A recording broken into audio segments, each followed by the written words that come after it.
हाँ जी सीए साहब, कैसे आप सब लोग? ठीक ठाक हो बेटे? कैसी चल रही है लाइफ आपकी? वो ठीक चल रही है?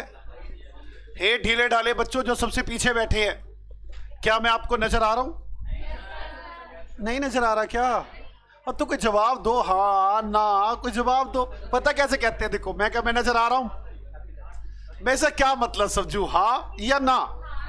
हाँ नजर आ रहा हूं। ओके, एक तो ना ये छोटे वाले बच्चे ना, जो ज्यादा पीछे ना बैठा करो, नजर नहीं आते। मुझे अब नजर आ रहे हैं, थोड़े थोड़े दिख रहे हैं। इधर वाला बच्चा नजर नहीं आ रहा, तुम्हारे इधर वाला। हाँ ये नजर नहीं आ रही मेरे को। हाँ, इसको कहो थोड़ी सी इधर हो, नजर आए। हाँ आओ बेटे, हम लोग स्टार्ट करते हैं आज एक छुटकू सा प्यारा सा नन्ना सा टॉपिक, जिसका नाम है रिडम्पशन ऑफ डिवेंचर। क्या नाम है बेटे? मैं क्या बताऊं बेटे, इतना आसान शब्द नहीं है मेरे पास बोलने के लिए। आप जैसे महान व्यक्ति जब सामने बैठते हैं ना, तो मुझे यह लगता है पढ़ाऊं क्या इनको मैं? सब कुछ तो आता है इनको, बस कुछ शब्द रखता हूं थोड़े बहुत अपने, और बस काम खत्म। क्या मैं शुरू करूं रिडम्पशन ऑफ डिवेंचर? बेटे ये देखो, एक चैप्टर का नाम लिख देता हूं मैं। लिखूं नाम? नाम पता क्या आपको? ओह भाई साहब, आपको क्या हो गया? ये नहीं, ये कह रहा है बच्चों को मारो। मैंने कहा नहीं। अब ठीक है, चलो। चैप्टर का नाम है redemption of debenture.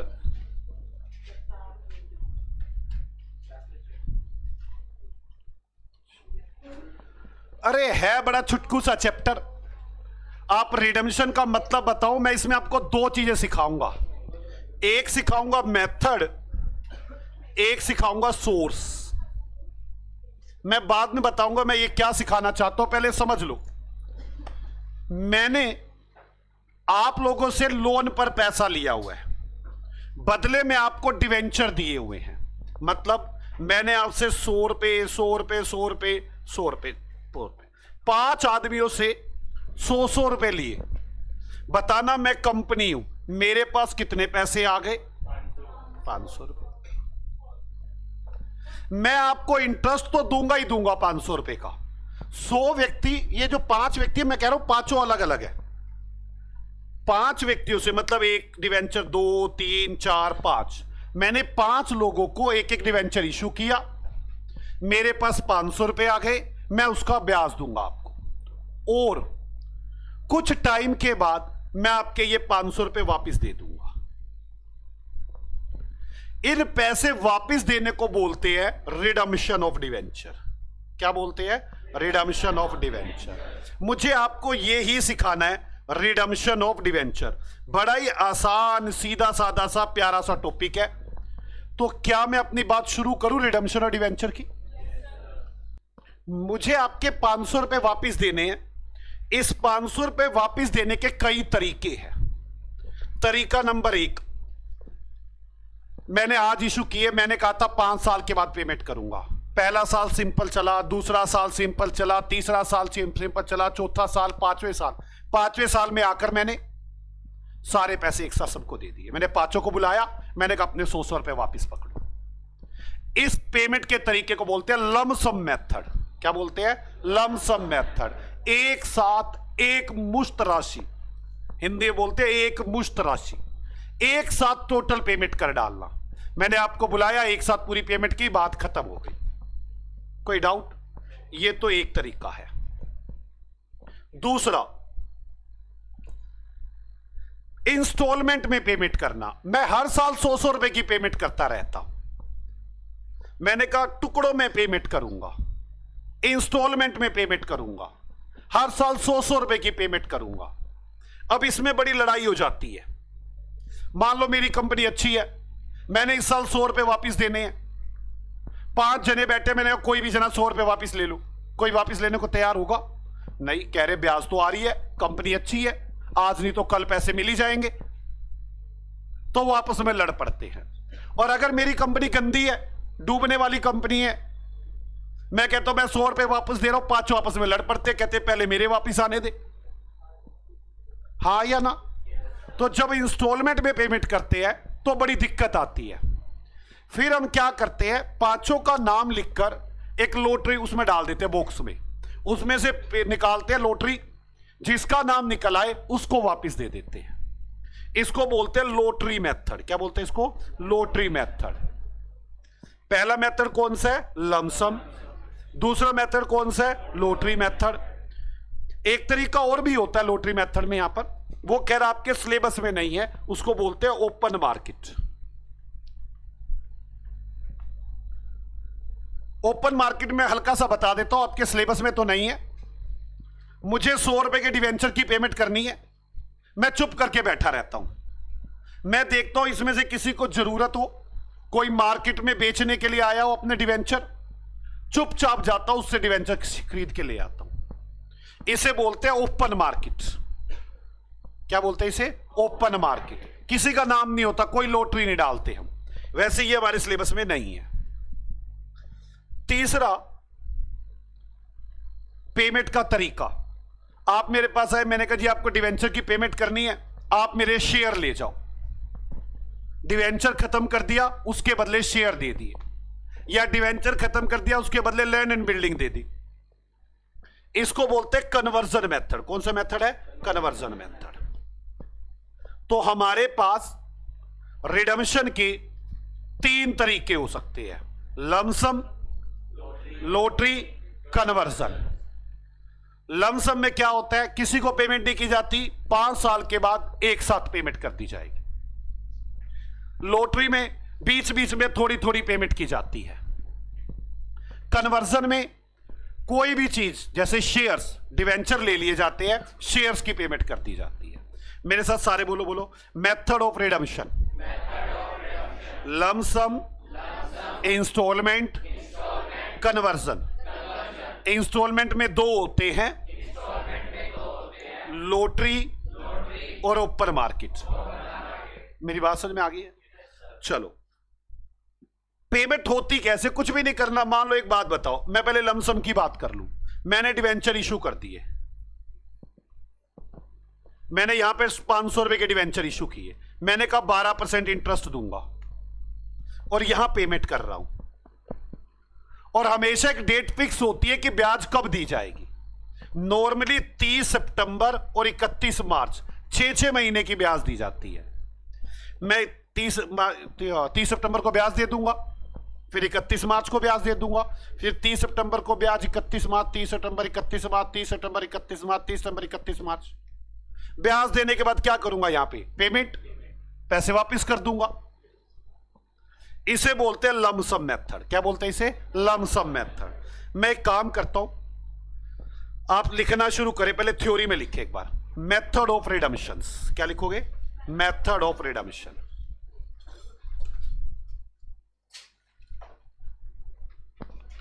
Number 1 lump sum method, number 1 lump sum method.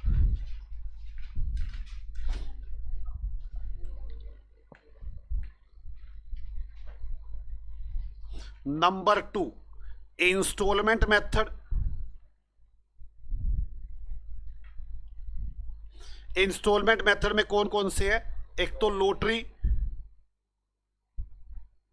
और दूसरा ओपन मार्केट। आपके सिलेबस में ओपन मार्केट नहीं है, इसलिए मैं ज्यादा डिस्कशन नहीं करूंगा, हल्का बहुत बताऊंगा इसके बारे में। Third, conversion method.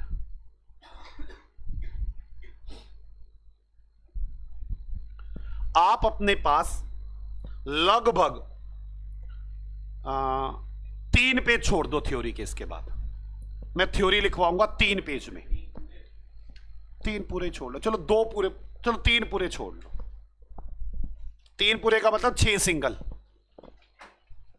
और मेरे साथ एग्जाम्पल लिखना शुरू करो। 3 पेज छोड़कर एक एग्जाम्पल लिखना शुरू करो। एग्जाम्पल नंबर 1, मैं बात कर रहा हूं बैंक की, फाइनेंशियल इंस्टीट्यूशंस की और ऑल इंडिया फाइनेंशियल कॉरपोरेशन। मैं इन तीनों की बात कर रहा हूं। ये तीनों क्या होते हैं मैं बाद में डिस्कशन करूंगा। मैं इन्हीं की बात कर रहा हूं, जो भी बात कर रहा हूं। किसकी बात कर रहा हूं? बैंक की, फाइनेंशियल इंस्टीट्यूशन की, ऑल इंडिया फाइनेंशियल कॉरपोरेशन, इनकी बात कर रहा हूं। Neeraj and Muskan limited A bank, मैं इन्हीं की बात कर रहा था ना।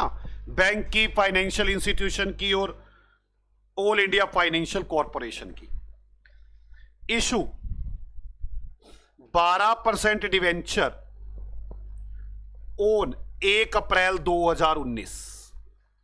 मैंने 1 अप्रैल 2019 को 12% डिवेंचर इशू किए ऑफ रुपीज 1 लाख, 1 लाख रुपए के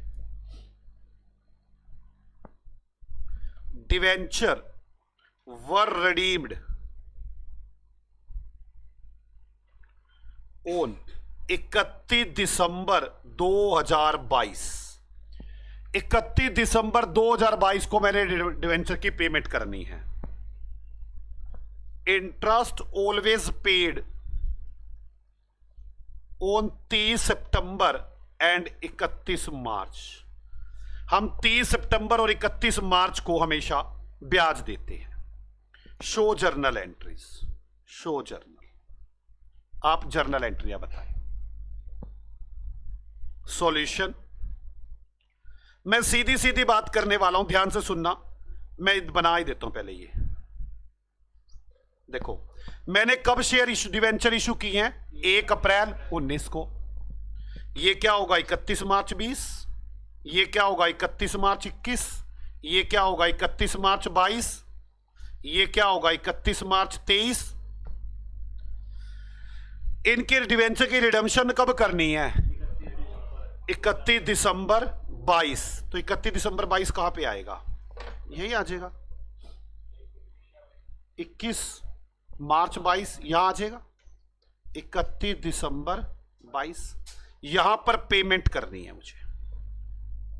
पहले बताओ ये कौन सा तरीका है? लमसम मेथड नहीं हुआ क्या? ये तो बिल्कुल लमसम हुआ। मुझे एक दिन पेमेंट करनी है सारी। ब्याज कब कब दी जाती है? 30 सितंबर 31 मार्च, मतलब यहां पर 30 सितंबर 31 मार्च, 30 सितंबर 31 मार्च, 30 सितंबर 31 मार्च, 30 सितंबर 31 मार्च। क्लियर? यहां पर ब्याज दी जाती है। आपने इसकी एंट्रियां बनानी है। आ जाओ, पहला साल 19-20, 19-20, 19-20 वाला साल करते हैं। मुझे जल्दी बताओ, 19-20 में सबसे पहले 1 अप्रैल को क्या किया? डिवेंचर इशू किए। एंट्री बनाओ, bank account debit to 12% debenture account. सीधी एंट्री बनाते हैं क्योंकि मुझे इशू नहीं सिखाना अभी। बैंक अकाउंट डेबिट, वैसे कई लोग इसे 2 बनाते हैं एंट्रियां। Bank account debit to debenture application and allotment account, debenture allotment account debit to 12% debenture account. मैंने सीधी एक एंट्री बना दी है। कितने हो गए बच्चों? 1 लाख। 1 अप्रैल को इशू कर दिया मैंने। बोलो बच्चों, ये 1 अप्रैल आ गई। 1 अप्रैल के बाद कौन सी तारीख आएगी? 30 सितंबर। मैं 30 सितंबर को ब्याज दूंगा। बताना कितने महीने का ब्याज बनेगा? 6 महीने का, अप्रैल से सितंबर। तो मैं 6 महीने का ब्याज दूंगा। कितना बनेगा? 1 लाख का 12% के रेट से 6 महीने का ब्याज 6,000 रुपए। क्या एंट्री बनाओगे आप? Interest account debit to bank, कितने रुपए? 6,000। क्या बच्चे? नहीं, सीधा पे करेंगे।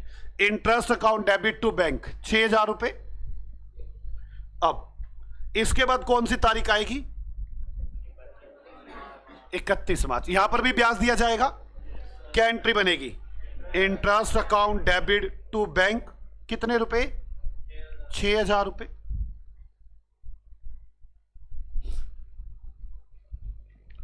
बोलो बच्चों, पक्का? और ये सारा का सारा इंटरेस्ट कहां चला जाएगा? पी एंड एल अकाउंट में। P and L account debit to interest 12,000। कोई डाउट है किसी को पहले साल में?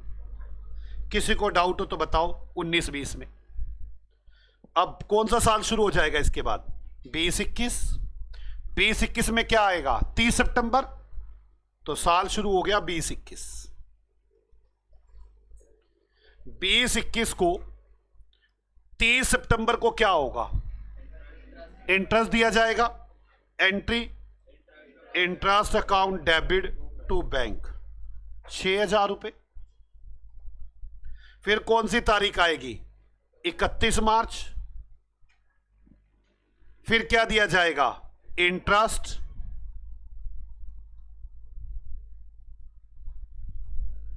और फिर क्या किया जाएगा? पी एंड एल में डाल देंगे, P and L account debit to interest 12,000 रुपए। कोई डाउट है किसी बच्चे को? पक्का? चलो अब ध्यान से सुनना। 20-21 हो गया। अब बताओ 21-22 में क्या होगा? फिर वही इंटरेस्ट, फिर इंटरेस्ट। मैं सेम ही कर दूं 21-22। 20-21 में भी यही एंट्री बननी है, 21-22 में भी। बोलो अब कौन सा साल शुरू हो जाएगा? 22-23। इसमें पेमेंट भी आनी है, मैं 22-23 यहां बना देता हूं। 22-23, हाँ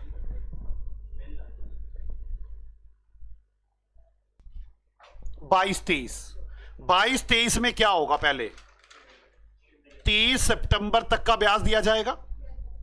बोलो बच्चों, क्योंकि वो तो 31 दिसंबर को पेमेंट हो रही है ना। पहले तो 30 सितंबर तक का ब्याज दिया जाएगा। 30 सितंबर को क्या एंट्री बनेगी? Interest account debit to bank 6,000 रुपए हो गया। 30 सितंबर के बाद क्या 31 मार्च तक गए हम? कहां पर भागे? 31 दिसंबर। तो अक्टूबर, नवंबर, दिसंबर 3 महीने का ब्याज देना पड़ेगा। जब पेमेंट कर रहे होते हैं तब तक का पूरा ब्याज देना पड़ता है। तो 3 महीने का ब्याज दे दो 31 दिसंबर को। Interest account debit to bank कितना ब्याज हो गया? 3,000, 3 महीने का। अब इनकी पेमेंट करेंगे, एंट्री बनाते हैं। 12% डिवेंचर अकाउंट डेबिट, कितने लाख रुपए देने हैं? 1 lakh. To debenture holder account 1 lakh. फिर debenture holder account debit to bank 1 lakh. Payment हो गई पूरी। और टोटल इंटरेस्ट इस साल कितना है? 9,000। ये कहां जाएगा? पी एंड एल अकाउंट में। P and L account debit to interest. क्या आपको ये समझ में आया है? इसमें तो कोई मुश्किल बात नहीं है। बोलो बच्चों, पक्का?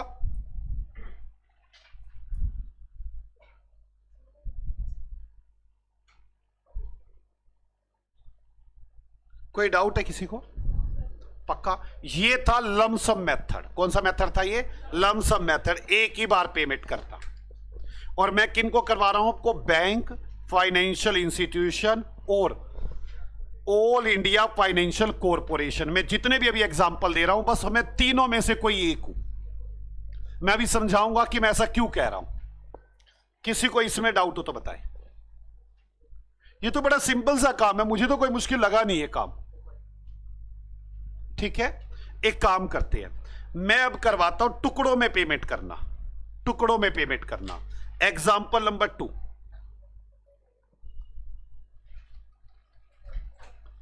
मैं फिर दोबारा ऐसे सीधे साल बना दूं कैसी? 1, 2, 3, 4, 5 साल बना देता हूं ऐसे।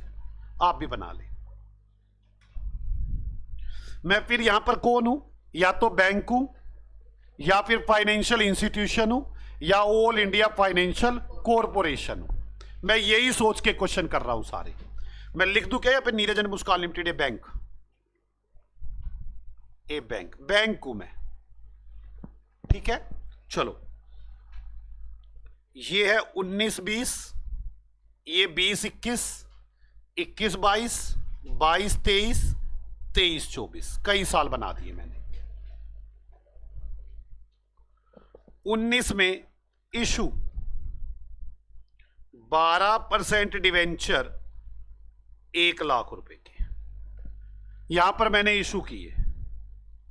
ब्याज तो आपको पता ही है, 30 सितंबर, 31 मार्च ब्याज होगी। इसके बाद 20-21 आया, मैंने 31 दिसंबर को फिर कुछ नहीं किया।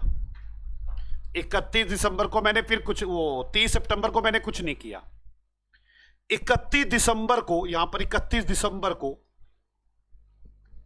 30 सितंबर को तो ब्याज दी थी अभी, 31 दिसंबर को मैंने 20,000 रुपए की पेमेंट कर दी। Redeemed debenture of ₹20,000। मैंने कहा ना अब टुकड़ों में पेमेंट हो रही है, ये लॉटरी है, मैंने लॉटरी डाली, 20,000 रुपए की पेमेंट की, जिसका नाम आया होगा उसको पैसे दे दिए, बाकी बचे हुए हैं। अब उसके बाद 30 सितंबर को कुछ नहीं हुआ, 31 मार्च को कुछ नहीं हुआ, ब्याज गई। फिर 31 जुलाई को, 31 जुलाई को रिडीम्ड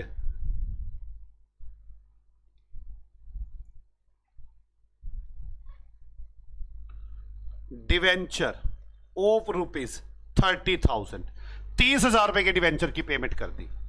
इसके बाद 30 सितंबर को कुछ नहीं हुआ, 31 मार्च को कुछ नहीं हुआ। इसके बाद 1 सितंबर को, 1 सितंबर को रिडीम्ड डिवेंचर ऑफ ₹50,000, बैलेंस 50 के रह गए थे ना, 50 की पेमेंट कर दी। अब की बार मैंने कौन सा तरीका लगाया, ये इंस्टॉलमेंट। इंस्टॉलमेंट में कौन से वाला, लॉटरी वाला। अब चला के देखो, इंस्टॉलमेंट में अब कौन सा लगाया मैंने, लॉटरी वाला। चलो आओ देखते हैं। सबसे पहला साल 19-20।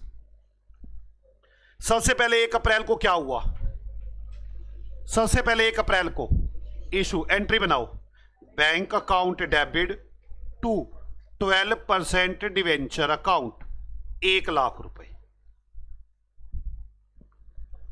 इसके बाद कौन सी डेट आएगी, 30 सितंबर। 30 सितंबर को क्या करूंगा, इंटरेस्ट 1 लाख पर 12% के रेट से 6 महीने का ब्याज 6,000 रुपए। क्या एंट्री बनेगी, interest account debit to bank 6,000। 30 सितंबर हो गई। 30 सितंबर के बाद कौन सी डेट आएगी, 31 मार्च, पूरा वही 6,000 रुपए ब्याज। 31 March interest account debit to bank 6,000 रुपए। ठीक है, और ये सारा इंटरेस्ट कहां चला जाएगा, पी एंड एल अकाउंट में। P and L account debit to interest पूरे 12,000। कोई डाउट है किसी को? मेरे पास ये 31 मार्च तक हो गया, पहला साल हो गया। अब दूसरे साल में बताओ मुझे, 30 सितंबर तक कुछ हुआ तो 30 सितंबर तक तो ब्याज दे दो। ठीक है ना बच्चों, साल आ गया 21-22, 20-21। 30 सितंबर interest account debit to bank, कितने रुपए, 6,000। ओके ना बच्चों। 30 सितंबर के बाद कौन सी तारीख आ गई बच्चों, 31 दिसंबर। 31 दिसंबर 31 दिसंबर को हमने 20,000 की पेमेंट की है, तो मुझे 20,000 रुपए के ऊपर ब्याज भी देना होगा उनका, वो खाली पेमेंट लेके नहीं जाएंगे। तो अक्टूबर, नवंबर, दिसंबर 3 महीने का 20,000 वालों को ब्याज दे दो और उनकी पेमेंट कर दो। आ जाओ, मैं क्या एंट्री बनाऊंगा 31 दिसंबर को। एक तो interest account debit to bank, उनको ब्याज दूंगा। किनको ब्याज दूंगा, 20,000 वालों को। 20,000 वालों को 12% के रेट से 3 महीने का ब्याज 600 रुपए, और इनकी पेमेंट कर दूंगा 12% debenture account debit to debenture holder 20,000 रुपए, और debenture holder account debit to bank 20,000 रुपए। 31 दिसंबर तक का हिसाब हो गया, बोलो बच्चों, पक्का? अब 31 दिसंबर के बाद क्या हुआ, आ गई 31 मार्च। 31 मार्च को कितने रुपए पर ब्याज दूंगा अब मैं? 80 पर। और कहां से कहां तक की दूंगा? सितंबर से मार्च तक का। यार वो जो 20,000 थे वो तो दिसंबर तक थे, वो उनका हिसाब था। 80,000 वाले तो यहीं से अपने पैसे का ब्याज लेंगे ना। बोलो बच्चों, पक्का ना? तो कितना होगा? 6 महीने का ब्याज। चले 31 मार्च को, 31 मार्च को interest account debit to bank 80,000 पर 12% के रेट से 6 महीने का ब्याज 4800। बोलो बच्चों। और इसके बाद जितना भी इंटरेस्ट है कहां चला जाएगा? वो पी एंड एल अकाउंट में। कितना इंटरेस्ट है बताना एक बार? 6,000 ये, 600 ये, 66 प्लस 4800 ये, 11,400। कोई डाउट है? पक्का? आगे चलो। मेरे पास कितने साल खत्म हो गए? 2। अब तीसरे साल 30 सितंबर तक कुछ नहीं हुआ, 31 मार्च तक कुछ नहीं हुआ, बस 2 ब्याज ही देनी है। आ जाओ 21-22। 30 सितंबर interest account debit to bank. मुझे बताओ कितने पर ब्याज दी जाएगी? 80,000 पर। कितने महीने की? 6 महीने की।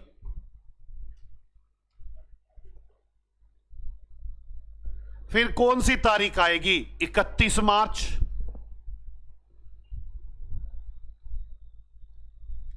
Interest account debit to bank 80,000 पर 12% के रेट से 6 महीने का ब्याज 4800।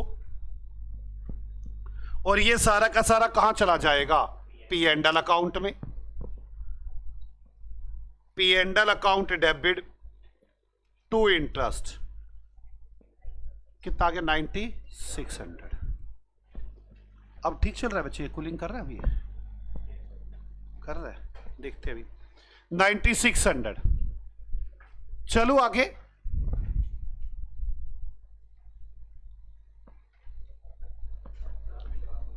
अब आ जाएंगे हम 31 जुलाई पे। 31 जुलाई पे आधे तो मूर्ख अब उसी को देखेंगे। वो चलने में 5 मिनट लगाएगा भाई, उसके बाद शुरू होगा। वो उसको हिला के देखेंगे भाई चल रहा है तो वो आ जाएगी यार कूलिंग। अब 31 जुलाई, 31 जुलाई को 30,000 रुपए की पेमेंट की गई। तो पहले तो मैं 31 जुलाई पे ही आऊंगा, ब्याज के साथ इनको भगाऊंगा। कितनी तारीख है ये? कौन सा महीना साल है? 22-23। 31 जुलाई को interest account debit to bank कितने रुपए का इंटरेस्ट है? आ समझो, 30,000 रुपए के ऊपर 12% के रेट से अप्रैल, मई, जून, जुलाई 4 महीने का इंटरेस्ट देंगे हम 1200 रुपए। और फिर इनकी पेमेंट कर देंगे 12% debenture account debit to debenture holder. कितना है debenture holder? 30,000। Debenture holder account debit to bank. 2 बच्चे ऐसे हैं नींद में पढ़ रहे हैं, बताओ। उनको ना गहरी नींद में है, वो बस लिख रहे हैं, कह रहे हैं ठीक है क्लास में आना जबरदस्ती है, सो ही जाए। अच्छी बात है, उनके लिए एसी नहीं चल रहा। Debenture holder account debit to bank. कोई डाउट है यहां तक? अब 31 जुलाई के बाद 30 सितंबर। 30 सितंबर पर कितने का पर ब्याज दोगे आप? 50,000 पर। 30 का हिसाब तो हो चुका। 30 सितंबर को interest account debit to bank 50,000 पर 12% के रेट से 6 महीने का 3,000 बोलो, 30 ही बनेगा ना? 3,000 पक्का ना? अब आगे 31 मार्च को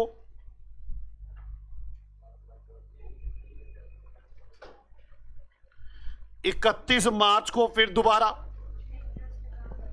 interest account debit to bank,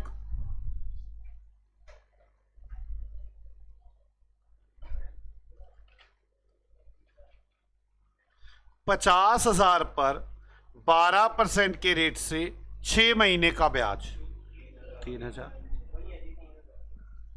अब पी एंडल में डाल देंगे सारा interest, P and L account debit to interest. कितना आ गया ये आपके पास? 1200 तो ये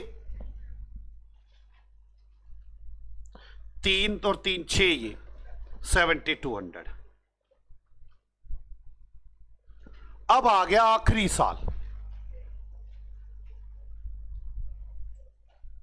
ये रहा। 1 सितंबर को ही खत्म हो गया सारा काम, तो 1 सितंबर को 5 महीने का ब्याज बनेगा। बोलो, 1 सितंबर पे कौन सा साल चल रहा है? 22 23 23 24। 1 सितंबर को interest account debit to bank, 50,000 पर 12% के रेट से 5 महीने का इंटरेस्ट 2,500, और इनकी पेमेंट कर दो। 12% debenture account debit to debenture holder account, 50,000, और debenture holder account debit to bank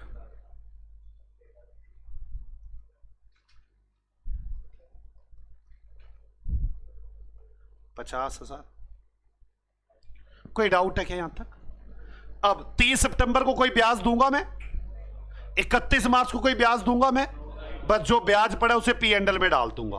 31 मार्च को देखो कितना ब्याज है, P and L account debit to interest 25।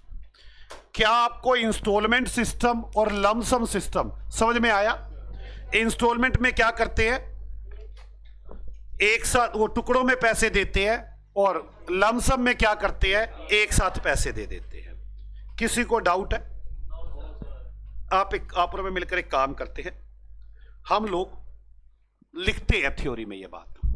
आ जाओ, थ्योरी में पहला मेथड लिखे, lump sum method. First lump sum method.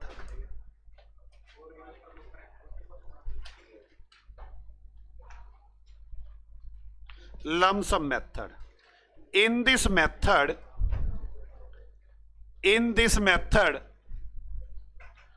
total payment to all the debenture holders made at a time, total payment एक ही बार में कर दी जाती है। इसकी जर्नल एंट्रियां क्या बनती हैं? जर्नल, जल्दी इसकी जर्नल एंट्रियां पेमेंट की, मैं पेमेंट की बना रहा हूं सिर्फ। 12% डिवेंचर अकाउंट डेबिट, अगर कभी प्रीमियम भी देना हो तो premium on redemption account debit to debenture holder account. ठीक है। दूसरी entry debenture holder account debit to bank, payment कर दी। जो ये प्रीमियम है ना, इसके लिए सेक्शन 52 लगाया जाता है। सेक्शन 52 क्या कहता है? प्रीमियम ऑन रिडम्पशन के लिए सिक्योरिटी प्रीमियम का यूज किया जा सकता है, याद है? तो ये जो प्रीमियम है इसको राइट ऑफ करते हैं। राइट ऑफ की क्या एंट्री बनती है? Security premium account debit. अगर सिक्योरिटी प्रीमियम ना पड़ा हो तो फिर किसका यूज करेंगे? कोरे नोट, free reserve account debit to premium on redemption. पहली बात तो यूज किसका करते हैं हम? सिक्योरिटी प्रीमियम का। ना हो तो किसका करते हैं? फ्री रिजर्व का। और हमेशा जब भी पेमेंट करेंगे तब तक का ब्याज देंगे। याद है ना, हम 1 दिसंबर को पेमेंट कर रहे हैं तो 1 दिसंबर तक का ब्याज दे रहे हैं। जिस दिन पेमेंट करेंगे उस दिन तक का ब्याज तो देना ही है। तो लिखिए note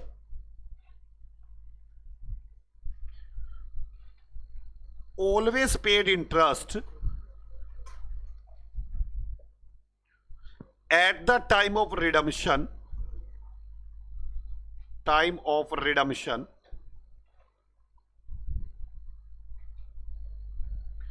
up to the date of redemption।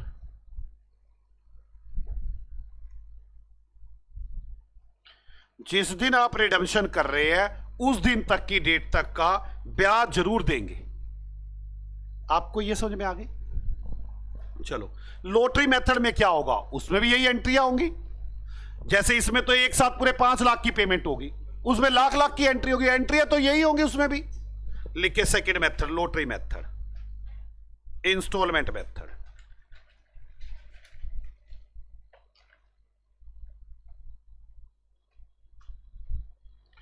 Instalment में मैंने आपको करवाना है lottery method. In this method,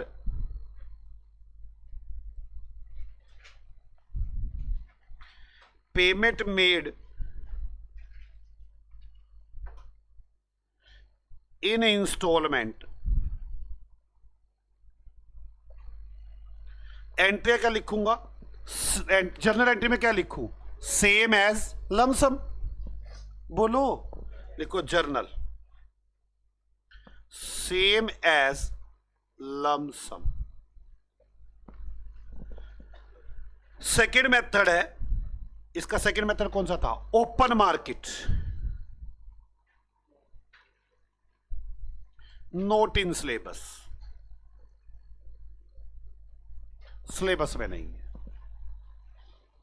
अगर कोई क्वेश्चन आया तो मैं जरूर डिस्कस कर लूंगा, तब समझा दूंगा, लेकिन अभी तो आपके सिलेबस में है नहीं है। किस किस को मेरी बात समझ में आ चुकी है? बोलो बच्चों।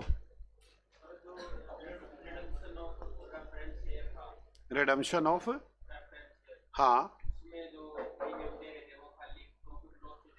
वहां पे सेक्शन 133 मान रहे थे हम, वहां से सेक्शन 52 सब सेक्शन 2 लगा रहे थे, यहां पे 1 लगा रहे हैं।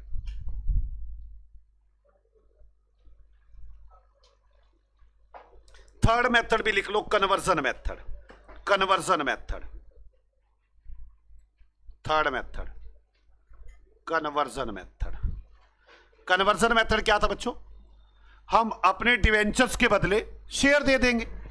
तो लिखिए जर्नल, क्या जर्नल एंट्रियां बनेंगी? 12% debenture account debit, premium on redemption account debit to debenture holder account.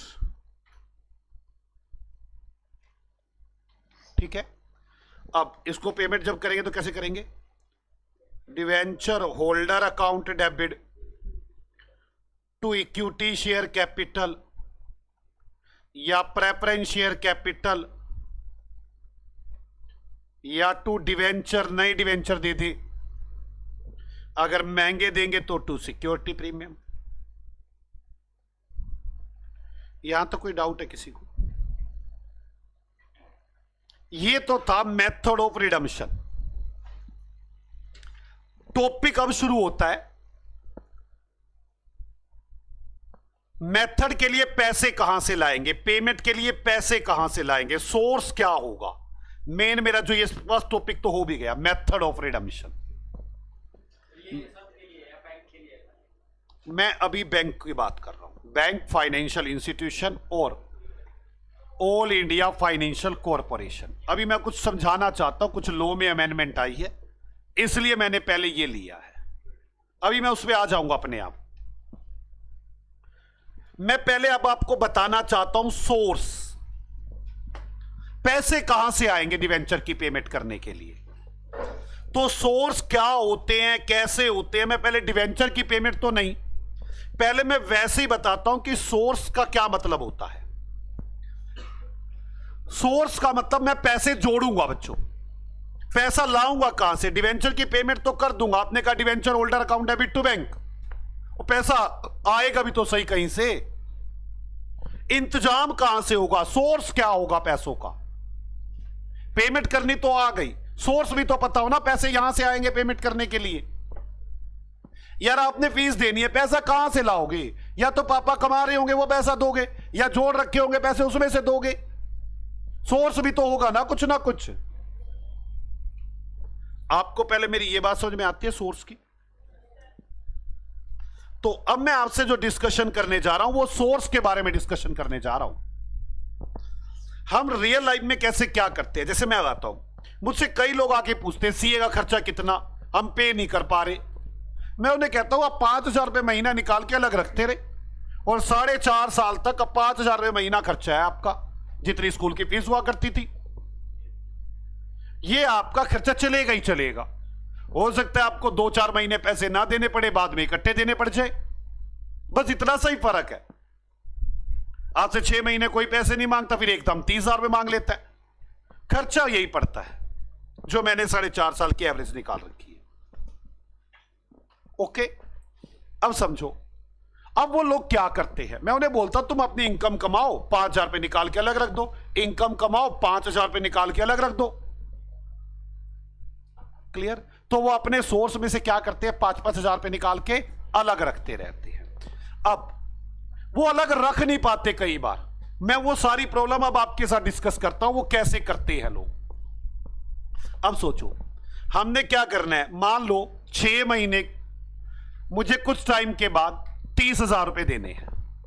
Account क्या कहती है कि पैसे कैसे जोड़ने चाहिए? अकाउंट कहती है मान लो मेरे पास कैपिटल है 100 रुपए, ठीक, हमने ये कैपिटल में कार खरीद रखी है, लैंड खरीद रखी है 40 रुपए की, मशीन खरीद रखी है 30 रुपए की, हमने यहां पर डेटर्स खरीद रखे हैं 40 30 70 80 10 90, हमारे पास कैश पड़ा है 10 रुपए का। ये बिजनेस चलाने के लिए जरूरी है। अब मान लो हमने कैपिटल लगाकर 10 रुपए कमाए, तो यहां पर क्या आ जाएगा, प्रॉफिट। अब कैश भी तो आएगा ना भाई, एसेट साइड में कमाए तो कहीं पैसा भी तो होगा ना। अब हो सकता है आप उसकी कार खरीद लो, हो सकता है आप उसकी लैंड खरीद लो, हो सकता है आप उसकी मशीन खरीद लो, हो सकता है आप डेटर कर लो, हो सकता है आप कैश रख लो, कुछ भी हो सकता है। मतलब जो प्रॉफिट के पैसे हैं वो कहीं भी लगाए जा सकते हैं, कहीं भी लगाए जा सकते हैं, कोई रोक टोक नहीं है। वो कार में भी लगाए जा सकते हैं, वो लैंड में भी, वो मशीन में भी, वो डेटर में भी, वो कैश में भी।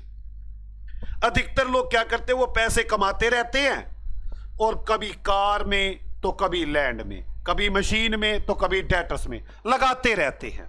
मान लो मैंने अगले साल फिर 10 कमाए, कितने हो गए 20, वो फिर यहां पे लगा देते हैं पैसे, कितने हो गए 5 4 9 6 लगा दिए।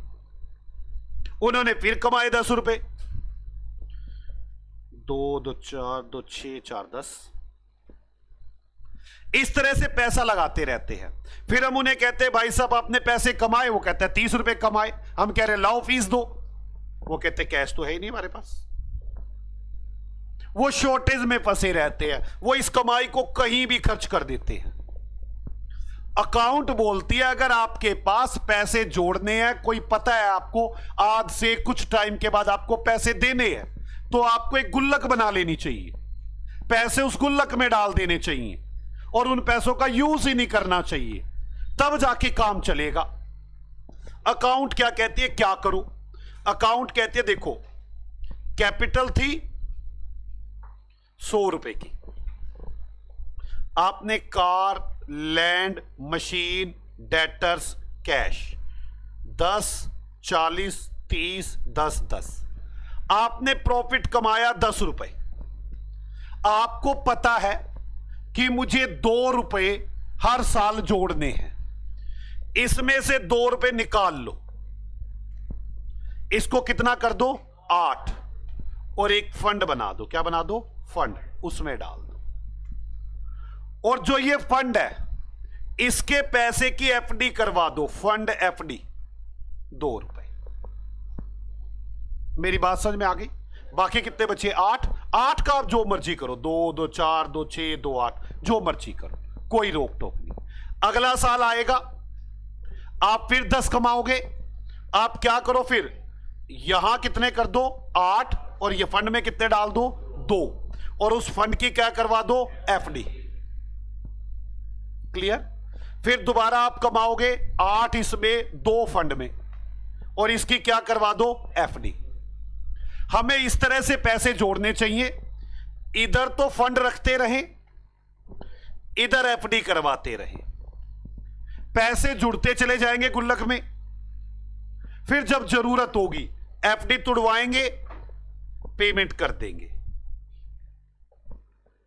और जो ये फंड है इसे खत्म करेंगे और पी&एल में डाल देंगे। किस किस को पहले मेरी बात समझ में आ रही है? हर साल मुझे क्या करना है? फंड बनाते चले जाना है। फंड बनाने की क्या एंट्री होगी? P&L account debit to fund. और हर साल क्या करवानी पड़ेगी? एफडी। क्या एंट्री बनेगी? FD to bank, FD to bank. Clear? Last में एफडी तुड़वा देंगे और जहां पैसे देने थे वहां यूज कर लेंगे। इसे बोलते हैं फंड बेस्ड अकाउंटिंग। क्या बोलते हैं इसे? Fund based accounting. ये मैंने एनपीओ में भी थोड़ी बहुत बताई थी। बोलो यार, पक्का? यहां तक कोई डाउट है? यही इस चैप्टर में है। इस चैप्टर में क्या है, ध्यान से सुने। मैंने डिवेंचर इशू किए और कहा 5 साल के बाद पेमेंट करूंगा। क्या किया मैंने? Debenture issue. कितने साल के बाद पेमेंट करूंगा? 5 साल के बाद। ये तो आप करते जा रहे हो। एक एंट्री क्या बनेगी आपकी? इशू की। यहां कौन सी बनेगी? Interest, interest, interest, interest, interest, interest, interest, interest, interest और इंटरेस्ट। और यहां क्या कर दोगे? पेमेंट। ये एंट्री तो मैं सिखा ही चुका आपको। ये पैसे जुड़ने भी तो हैं। तो हम कैसे पैसे जोड़ते हैं, अब पैसे जोड़ना समझो। साल के एंड में मान लो ये 100 रुपए के डिवेंचर है, 5 साल के बाद पेमेंट करनी है। हर साल कितने पैसे जोड़ने पड़ेंगे? 20 रुपए। हम यहां से 20 रुपए फंड में डालते हैं और 20 रुपए कहां डालते हैं? एफडी में। फिर अगले साल 20 रुपए फंड में डालेंगे और 20 रुपए कहां डालेंगे? एफडी में। मैं मान के चल रहा हूं कोई ब्याज ब्यूज नहीं मिल रही मुझे। फिर 20 रुपए कहां डालेंगे? फंड में। और फिर 20 रुपए की क्या करवाएंगे? एफडी। फिर 20 रुपए कहां डालेंगे? फंड में। और 20 रुपए की क्या करवाएंगे?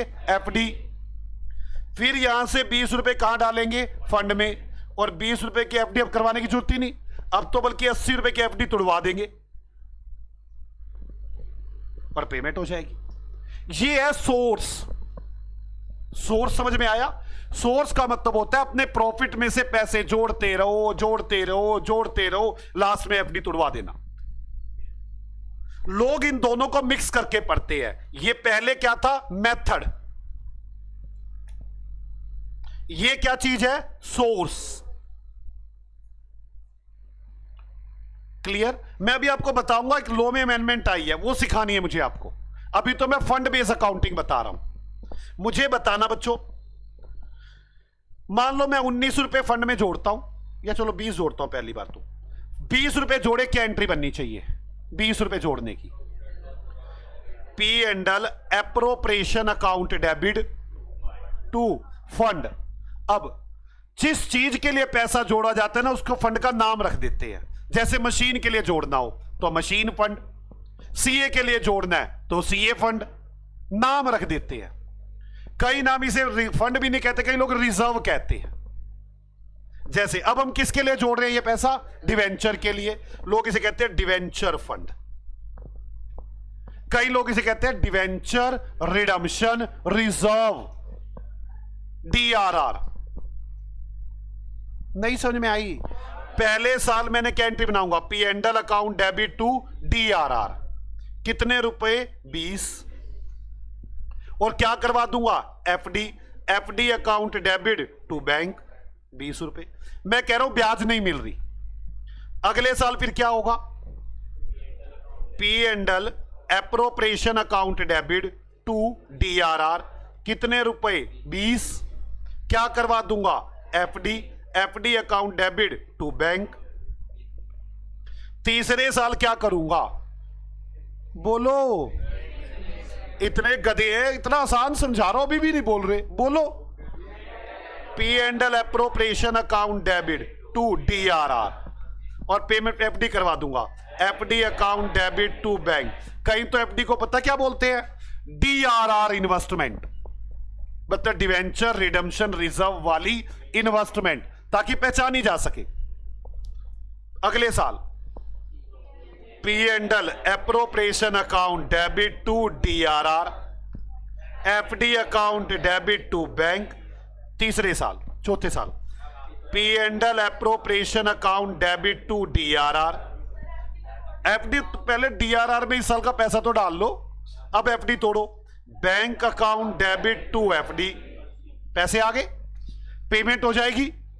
जब पेमेंट हो जाएगी तो मैं क्या करूंगा? जितना भी DRR का पैसा पड़ा होगा, सारा का सारा पैसा जर्नल रिजर्व में ट्रांसफर कर दूंगा। क्या एंट्री बनाऊंगा? DRR account debit to journal reserve. ये वाली एंट्री थोड़ा बच्चों को भी समझ में कम आएगी, लेकिन समझो मैं ऐसा बनाऊंगा। क्लियर? ये एंट्रियां तो चल ही रही हैं, ये तो सोर्स चल रहा है आपका। साथ साथ कौन सी एंट्रियां चल रही होंगी आपकी? मेथड वाली। मेथड की पहले साल क्या एंट्री चल रही होगी? बैंक अकाउंट डेबिट, पहले साल bank account debit to 12% debenture, interest account debit to bank, interest account debit to bank, P and L account debit to interest. ये तो चल ही रही होंगी। ये क्या चल रहा होगा? मेथड। और ये क्या चल रहा होगा साथ साथ? सोर्स। बोलो। मैं इस तरह से, दूसरे साल भी यही होगा। इंटरेस्ट की एंट्रियां तो होंगी होंगी, इंटरेस्ट की एंट्रियां होंगी, इंटरेस्ट की एंट्रियां होंगी। यहां पे कौन कौन सी होंगी? रिडम्पशन की एंट्रियां कौन सी? 12% debenture account debit, premium on redemption account debit to debenture holder account debit to bank, और वो security premium account debit to premium on redemption. ये एंट्री तो चल ही रही होंगी, साथ साथ ये एंट्रियां चल रही होंगी। किस किस को पहले मेरी बात समझ में आ गई है? वो बोलो यार, पक्का? मैं एक काम करता हूं, मेरी बात सुनना भी। बताओ, ऐसे पैसे जोड़ने चाहिए कि नहीं जोड़ने चाहिए? बिल्कुल जोड़ने चाहिए। कोई मतलब थोड़ा ना आप ऐसे पैसे ना जोड़ो। ऐसे पैसे जोड़ने से पता क्या होता है? पहले साल, फर्स्ट ईयर, DRR मान लो 20 रुपए हो गया, यहां पे क्या हो जाएगा? DRR इन्वेस्टमेंट 20 रुपए। दूसरे साल DRR कितना हो जाएगा? 40। DRR investment 40। ये सेकेंड ईयर बन गया। बैलेंस शीट बना के दिखा रहा हूं। तीसरे साल बैलेंस शीट में क्या होगा? DRR investment 60, DRR 60। चौथे साल DRR 80, DRR इन्वेस्टमेंट 80। पांचवें साल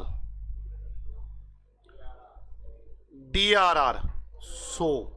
यहां पे DRR इन्वेस्टमेंट बिक जाएंगी सारी, बेच दूंगा सारी की सारी। क्या आ जाएगा मेरे पास? बैंक 20 इस बार वाला, 80 बेच के 100। ठीक है, फिर इससे क्या कर दूंगा मैं? डिवेंचर की पेमेंट। बैंक खत्म। जब डिवेंचर, यहां पे डिवेंचर आ रहे होंगे ना, डिवेंचर खत्म, बैंक खत्म, और ये DRR कहां चला जाएगा? Journal reserve. हाँ या नो? कुछ लोग क्या करते हैं, बैंक इन्वेस्टमेंट खरीदते ही नहीं। सोच के सोचो, उनके पास पैसा बचता होगा, वो DRR करते रहते हैं, FD करवाते ही नहीं। जैसे कुछ लोग 5,000 रुपए जोड़ते तो रहते हैं, कहते हैं इस बार मतलब 10,000 रुपए कमाए, 5,000 रुपए सीए की फीस के लिए रख दिए, फिर बाद में उस 5,000 को उठा के खा लेते हैं, फिर दोबारा 5,000 रखते अगले महीने फिर खा लेते हैं, फिर जुड़ेंगे थोड़ी ना पैसे, फिर तो खाली पता क्या दिखता है, 20 रुपए जोड़े थे, फिर 20 और 20 40 रुपए जोड़ दिए हैं, और जुड़े नहीं हुए, वो दिख नहीं रहे, एफडी तो है नहीं। फिर तीसरे साल 60 रुपए जोड़े हैं, फिर चौथे साल 80 रुपए जोड़े हैं, पांचवें साल 100 रुपए जोड़े हैं, फिर हम कहते हैं फीस दो, कह रहे हैं एफडी नहीं, जोड़े ही नहीं, गुल्लक में पैसे ही नहीं, वो तो खाते रहे साथ साथ, फिर दिक्कत आ जाती है पैसों की। किस किस को मेरी बात समझ में आती है? खाली डीआरआर बनाने से फायदा तो नहीं है ना, क्या करना पड़ेगा, एफडी करानी पड़ेगी, साथ साथ गुल्लक में पैसे डालने पड़ेंगे,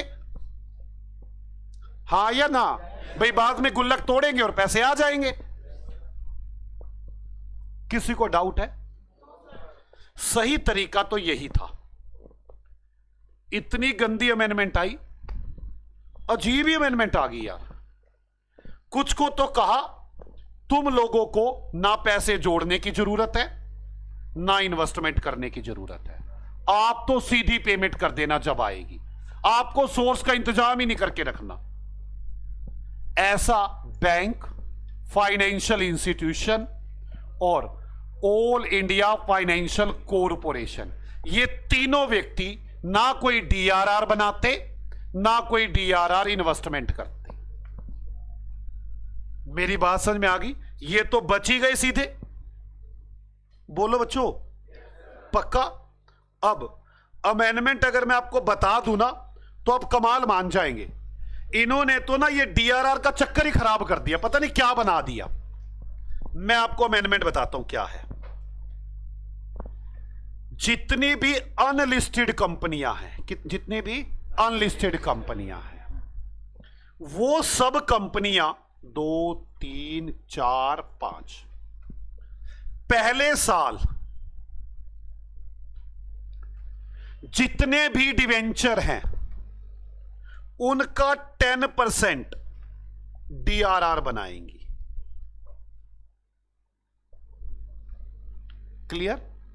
इन्वेस्टमेंट नहीं करेंगी, खाली डीआरआर बनाएंगी। आप सोच के देखो इनके अमेंडमेंट को, खाली डीआरआर बनाने से हो जाएगा कुछ ना? कोई डाउट? और जिस साल पेमेंट करेंगी उस साल, जिस साल पेमेंट करेंगी उस साल 30 अप्रैल तक 15% जितने भी डिवेंचर होंगे उनका 15% की एफडी खरीदेंगी। बड़ी अजीब सी अमेंडमेंट कर दी भाई। इस साल क्यों करवाई है? ये तो शुरू से जुड़वाता पैसे, चलो पैसे जुड़ जाते, अब तो जुड़ेंगे ही नहीं पैसे। और फिर साल के आखिरी दिन आप जब पेमेंट करोगे उस दिन इस इन्वेस्टमेंट को सेल कर दो। बड़ी अजीब सी अमेंडमेंट है। मेरी बात समझ में आ गई है? इन्वेस्टमेंट को सेल कर दो, पेमेंट कर दो और डीआरआर खत्म कर दो। सोर्स तो बड़ा अजीब कर दिया, ये तो कोई तरीका ही नहीं बना। हमने पैसे जोड़े थे पी&एल के जरूर, हमने एफडी करवाई थी, हमारा एक तरीका था। आपने ये क्या बना दिया कि जितने भी डिवेंचर आप इशू करोगे पहले साल उसका 10% डीआरआर बनाओगे, उसके बाद सोर्स का कोई काम नहीं करोगे। और जिस साल पेमेंट करनी है उस साल 15% की इन्वेस्टमेंट खरीदोगे और लास्ट में पेमेंट कर दोगे। बड़ी अजीब सी अमेंडमेंट थी। पहले तो मुझे बड़ी अजीब लगी, मैंने कहा यार ये क्या मतलब हुआ, ना पैसे जुड़ रहे, ना लेना ना देना, ये फिर लगाई क्यों है तुमने? मैं आपको बताता हूं कंपनियों ने क्या कहा। कंपनियां क्या कहने लगी? कंपनियां कहने लगी, सुनो आप बायां से, हमने आपसे 1 लाख रुपए का लोन लिया, 20-20 हजार रुपए हर साल देने हैं आपको, नहीं 1 लाख का लोन लिया, हम आपको 5 साल के बाद पेमेंट करेंगे। क्लियर? मान लो 10% ब्याज है, ठीक है, हम आपको ब्याज भी देंगे ना 10,000 रुपए। कितने पर ब्याज लोगे आप? हमेशा 1 लाख पर। क्लियर? कह रहे जी हमारा तो तुमने पागल बनवा दिया। हमें कहने लगे पहले साल, ये तो ब्याज दे रहा हूं ना मैं, हमें कहने लगे पहले साल 20,000 की एफडी करवा दो। एफडी पर हमें ब्याज मिला सिर्फ 1,000 रुपए। कोई डाउट? फिर कह रहे दूसरे साल फिर एफडी करवा दो, हमें ब्याज मिला 1,000 रुपए। तीसरे साल फिर एफडी करवाएं। इससे अच्छा हम इनको वापस ना दे देते? एफडीआं करवा रहे हो हमारी, नहीं समझ में आ रही बात? इससे अच्छा हम वापस कर देते। एफडी पे ब्याज कम मिल रहा है, इनको ज्यादा ब्याज दे रहे हैं। इससे अच्छा पहले साल इनको 20,000 दे देते, अगले साल ब्याज 80 पे दे देते, फिर 20 पेमेंट कर देते, ब्याज 60 पे दे देते, फिर 20 पे पेमेंट करते, ब्याज 40 पे दे देते। ये क्या पागलपंती बनवा दी? आपको हम ज्यादा ब्याज दे, एफडी पे कम ब्याज लें, ये तो कोई तरीका ना हुआ। हम नहीं जोड़ेंगे ऐसे पैसे पूसे। ये कंपनियों का आर्गुमेंट था। डिवेंचर होल्डर कहते थे तुम पैसे नहीं जोड़ोगे तो हमारी पेमेंट कहां से करोगे? कंपनियों का ये हमारी जिम्मेवारी आपकी पेमेंट करना। जैसे मैं आपसे कहूं जी बच्चों फीस के लिए पैसे जोड़ो, आप कहोगे अब तुझे क्या जरूरत पड़ी है, हमारी जिम्मेवारी है फीस देना, तू किस बात के पंगे ले रहे? जो हमने पैसे घर रखने 5-5 तुझे देते रहेंगे तब काम हो जाएगा। किस किस को मेरी बात समझ में आई है? पक्का? अजीब अमेंडमेंट नहीं आ गई? वैसे तो था क्या, हर साल क्या करना होता था, हमें फंड में पैसे जोड़ने होते थे और एफडी करवानी होती थी। अमेंडमेंट क्या आई है? जितनी भी अनलिस्टेड कंपनियां हैं, सभी अनलिस्टेड कंपनियों को बस पहले साल शो करना होगा हमारे पास बहुत पैसा है, डिवेंचर का 10% पैसा P&L से निकाल के रख दो और यूज करो उस पैसे को, कोई दिक्कत नहीं, कोई एफडी उफडी नहीं करानी, बस दिखा दो हमारे पास प्रॉफिट है। बस जब आप पहले साल ही 10% रिजर्व बना दोगे, प्रॉफिट होंगे तो रिजर्व बनाओगे ना, तो दिखा दो हमारी मोटी कमाई है। क्लियर? आखिरी वाले साल में पेमेंट की बारी आ रही है, साल के स्टार्टिंग से ही थोड़े थोड़े पैसे दिखाओ कि पैसा भी है हमारे पास, इसलिए 15% की इन्वेस्टमेंट खरीदवा दी, मतलब 15% की एफडी करवा दी, पेमेंट फिर बाकी कर दो।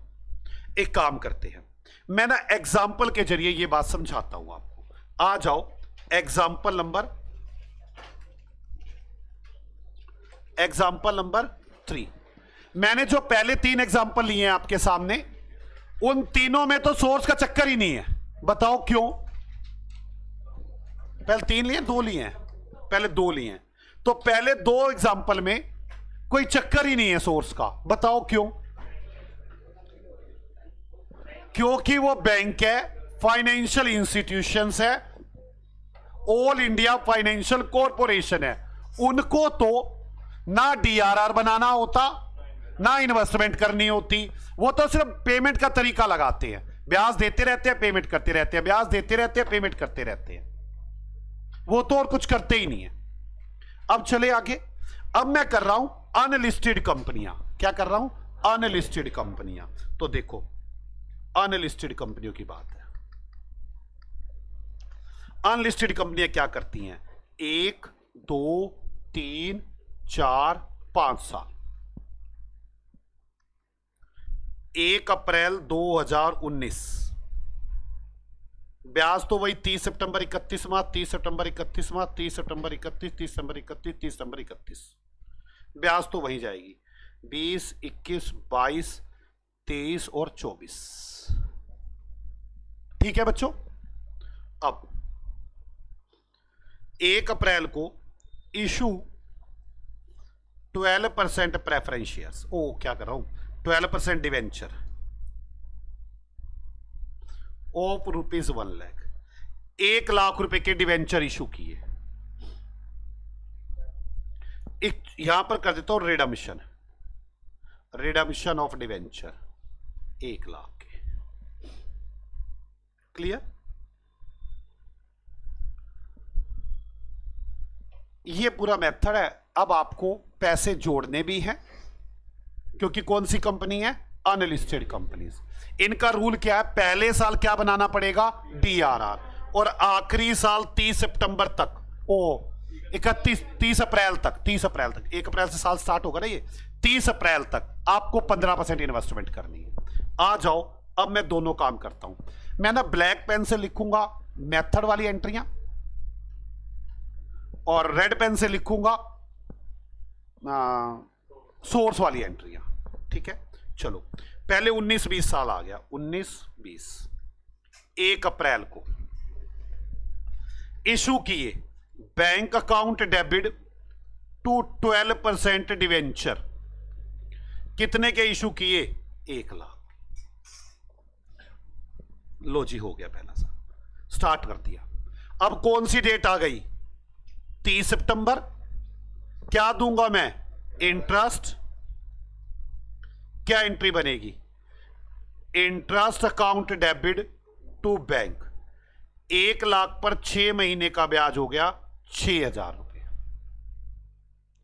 अब कौन सी तारीख आ जाएगी? 31 मार्च। 31 मार्च को क्या एंट्री बनाऊंगा? Interest account debit to bank. कितने रुपए? 6,000 रुपए। 31 मार्च को P&L account debit to interest 12,000 रुपए। ठीक है सीए साहब, ये तो सिंपल एंट्रियां हैं। अब यहां पर कौन सी कंपनी है? अनलिस्टेड। अगर होता bank, financial institution, all India financial corporation, तो कोई एंट्रियां ना बनती। अब मैं बनाऊंगा एंट्रियां सोर्स की। तो सोर्स की एंट्री क्या बनेगी? बड़ा अजीब सी बात आ गई है। पहले तो हम अपने हिसाब से सोचते थे, हम अपने हिसाब से पैसे जोड़ते थे, FD करवाते थे। अब तो नई अमेंडमेंट आई है, और नई अमेंडमेंट कहती है पहले साल जितने रुपए के डिवेंचर है उसका 10% DRR बना दो। तो कितने रुपए के डिवेंचर है? 1 लाख। मैंने ये DRR बना दिया। P&L appropriation account debit to debenture redemption reserve 10,000। 1 lakh का 10%। आज कब तो खत्म ही हो गया काम सारा। इन्वेस्टमेंट करने के लिए बोला क्या इन्होंने? ना, ये तो अजीब सी बात हो गई।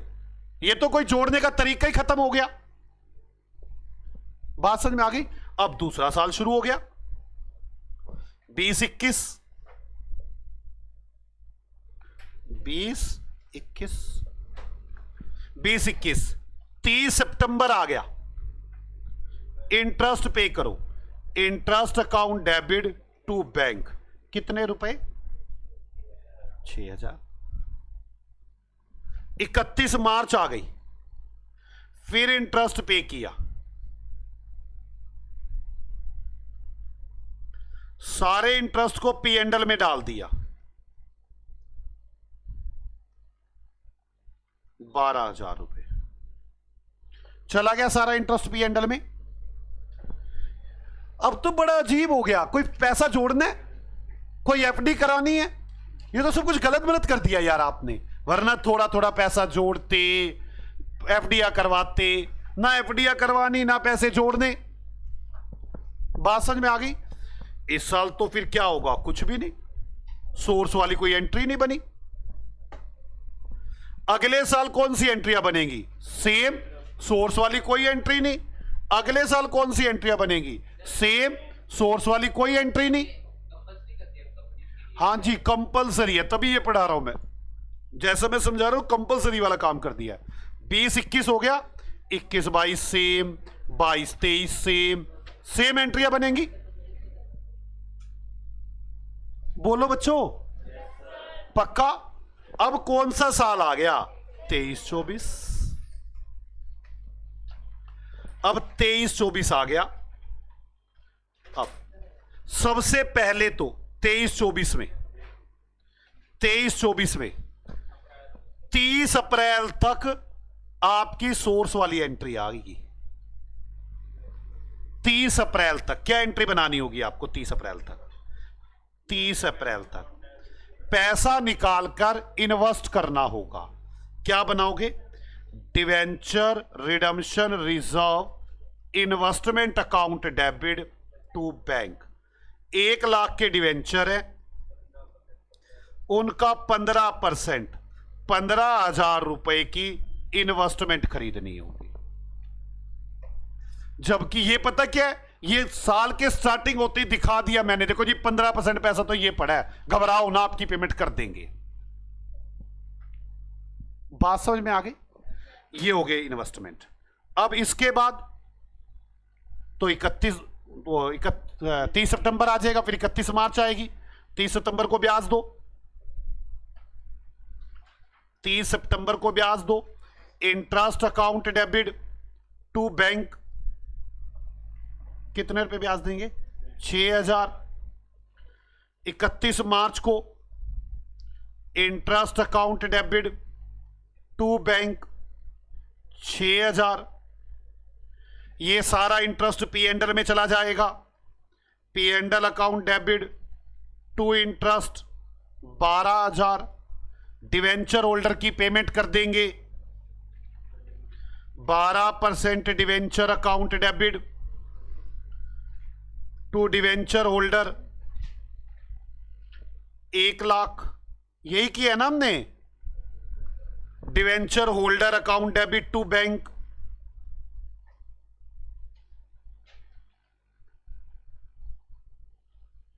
1 लाख। यहां तक कोई डाउट है किसी को? अब फंड वाली एंट्रियां जरूर कर लो, जो सोर्स वाली एंट्रियां थी। सोर्स वाली एंट्री में क्या करेंगे? इस इन्वेस्टमेंट को बेचेंगे, बोलो। जो डीआरआर में पैसा पड़ा है उसे जर्नल रिजर्व में डालेंगे, और हो सकता है इस पर ब्याज भी मिल जाए आपको। यार जो इन्वेस्टमेंट की है 30 अप्रैल को, हो सकता है इस पर ब्याज भी मिल जाए। जो ब्याज मिलेगी वो ब्याज लेंगे। क्या एंट्री बनेगी? Bank account debit to interest, interest account debit to P and L. नहीं समझ में आ रही? आपके पास क्या क्या एंट्री होगी? पहले तो इन्वेस्टमेंट बेच दी, bank account debit to DRR investment. कितने की बेची है मैंने? कितने की थी? 15 की। प्रॉफिट लॉस हो सकता है, प्रॉफिट लॉस होगा तो कहां जाएगा? पी एंड एल में। ओके, अच्छा। इन्वेस्टमेंट बिकी, अगर ब्याज मिल जाए तो क्या एंट्री बनेगी? वैसे इस क्वेश्चन में है नहीं ब्याज, मैंने लिखा नहीं, मैं लिख देता हूं। Bank account debit to interest, bank account debit to interest, जितना भी मिल जाए, मान लो कुछ भी मिल जाए, यहां तो दिक्कत नहीं हो, मैं लिख रहा हूं खाली। ये इंटरेस्ट कहां चला जाएगा? Interest account debit to P and L, जो भी ब्याज मिलेगा। और जो भी डीआरआर पड़ा है उसको भी खत्म करेंगे। क्या एंट्री बनेगी? DRR account debit to journal reserve. कितने रुपए पड़ा था? 10,000। किस किस को मेरी बात समझ में आ चुकी है? बोलो यार। यहां तक किसी को डाउट हो तो डिस्कशन कर ले, और प्लीज छुट्टी मत किया करे यार, ये छुट्टी भारी पड़ती है आप पे। मैं आपको बताऊं, जो नई अमेंडमेंट आई है, नई अमेंडमेंट के अकॉर्डिंग 3 तरह के क्वेश्चंस हैं। मैं भी, आप मत लिखना 1 2 3 4 5, 1 2 3 4 5, 1 2 3 4 5। पहले क्वेश्चन क्या है? आप इशू करो, आप ब्याज दो, ब्याज दो और रिडम्पशन कर दो। कुछ भी फंड की बात ही नहीं करनी। दूसरी तरह के क्वेश्चन, आप इशू करो, ब्याज देते रहो, रिडम्पशन करो, ये तो होना ही है। अभी जो दूसरी तरह के क्वेश्चन किए उसके अंदर यहां पर 10% का डीआरआर बनाओ, यहां पर 15% इन्वेस्टमेंट परचेज करो, यहां पर सेल करो इन्वेस्टमेंट, इनकम लो इन्वेस्टमेंट की, डीआरआर को खत्म करो। समझ में आ गई? ये कुछ कंपनियों पर ये लगता है, ये मैंने बता भी दिया किस किस पर लगता है ये, bank, financial institution, all India financial corporation. कुछ पर मैं अभी समझाऊंगा ये लगता है, और कुछ ने तो हद ही कर दी, कह रहे डीआरआर नहीं बनाना। उनको क्या क्या करना है, इशू करो, ब्याज दो, रिडम्पशन करो, ये तो मेथड ही हो गया। अब वो क्या करते हैं, कोई डीआरआर नहीं बनाना, पहले आपको यहां पर 15% इन्वेस्टमेंट करनी है, यहां पर 15% इन्वेस्टमेंट, सिर्फ इन्वेस्टमेंट। यहां पर सेल करेंगे इन्वेस्टमेंट को और इनकम हो जाएगी, खत्म। डीआरआर करना ही नहीं है। अब तो हमें यह पता होना चाहिए किस कंपनी में क्या करना है, उसके बाद तो बात ही खत्म है। बोलो किस किस को मेरी बात समझ में आ रही है? मुश्किल है क्या? बोलो। अभी तो मैंने ये फर्स्ट पार्ट वाले क्वेश्चन तो करा दिए आपको, सेकंड पार्ट वाले भी करवा दिए। मैं ना थर्ड पार्ट वाला एक क्वेश्चन बनाता हूं जिसमें तीनों को कवर करता हूं। बहुत अच्छा क्वेश्चन होगा, और इसी क्वेश्चन के जरिए लगभग चैप्टर की अंतिम स्थिति आ जाएगी। कौन कौन इस टॉपिक के लिए तैयार है? चलो बच्चों, आप लोग क्या करेंगे, ये सारे को रिवाइज करके आएंगे। मैं अगली क्लास में यही तीनों टॉपिक उठाऊंगा और आपको समझाने की कोशिश करूंगा। मिलते हैं आपसे अगली क्लास में। अगली क्लास में आपको एग्जैक्ट समझ में आ जाएगा सारा, पहले आप इतना रिवाइज करके आए। बाय बाय बच्चों, मिलते हैं आपसे अगली क्लास में, लेकिन रिवीजन जरूर करके आना। बाय बाय बच्चों।